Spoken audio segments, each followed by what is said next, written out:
सब जानते हैं, खासकर राजनीतिक दल और उनके नेता तो अच्छी तरह जानते ही हैं कि सत्ता जब जाती है तो घुंघरू बांध कर नहीं जाती, चुपचाप खिसक जाती है।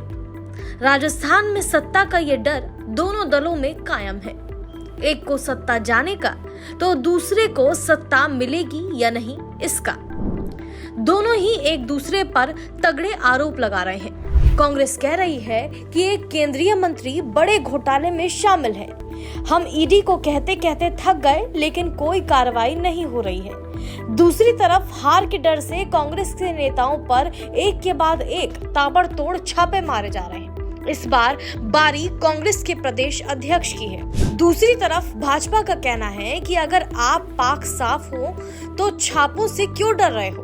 अब सवाल ये उठता है कि चुनाव आचार संहिता में जब नीतिगत निर्णय लेने की सरकारों को मनाही होती है तो छापों की कार्रवाई किस श्रेणी में आएगी।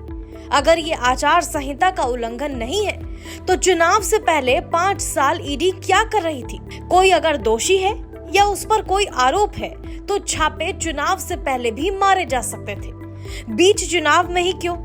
ये सवाल सिर्फ इसलिए नहीं है कि केंद्र में फिलहाल भाजपा की सरकार है, बल्कि सवाल इसलिए है कि कल को कोई और दल की सरकार भी केंद्र में आ जाए और वो भी चुनाव के वक्त अपने विरोधी नेताओं पर छापे मारे तो ये कार्रवाई तर्क संगत कैसे कही जा सकती है। खैर, केंद्र में जब भी जिस दल की भी सरकार रही उसने अपनी मनमानी की, केंद्रीय एजेंसियों का अपने हिसाब से उपयोग किया।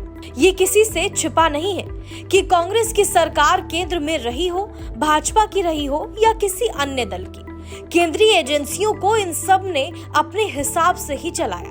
अब ऐसा हो रहा है तो इसमें अचरज कैसा।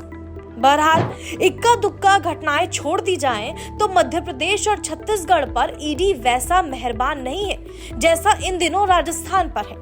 दरअसल राजस्थान में दोनों दलों के लिए लड़ाई ज्यादा बड़ी है, ऐसा समझा जा रहा है। जहां तक चुनाव आयोग का सवाल है, उसे इसमें कोई हस्तक्षेप करना चाहिए या नहीं, इस बारे में मौजूदा नियम मौन है। होना तो ये चाहिए कि इस तरह की तमाम कार्रवाई चुनाव घोषणा से पहले होनी चाहिए, बीच चुनाव में नहीं। बहरहाल, आप इस मुद्दे पर क्या सोचते हैं हमें कमेंट करके जरूर बताएं। Bureau report, click India.